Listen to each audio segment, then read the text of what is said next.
Hello guys, अस्सलाम वालेकुम। उम्मीद करता हूँ सब लोग खैरियत से होंगे। तो आज हम आए हैं आमद मुस्तफ़ा मिलाद है। तो 12 रबी हमारे नबी पाक का विलादत दिन है। तो शौक़ के साथ हम बहुत दिल के साथ यहाँ पर आए हैं महफ़िल सुनने के लिए। तो यहाँ पे रश काफ़ी ज़्यादा है, तो हमने छोटा सा व्लॉग बनाना था। मैंने कहा चलो बना लेते हैं। ये देखे जी, ये मेरे साथ मेरे कुछ दोस्त आए हुए हैं। हम लोग बैठे हैं हॉल में, फरीद भाई बैठे हैं, तो भाई यावा साहब बैठे हैं, अजी साहब बैठे हैं, और ये लो आप लोग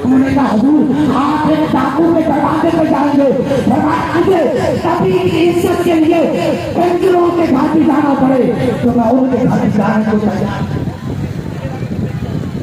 नहीं होता है। क्या बात झंडा वहाँ गैप हो जाता है।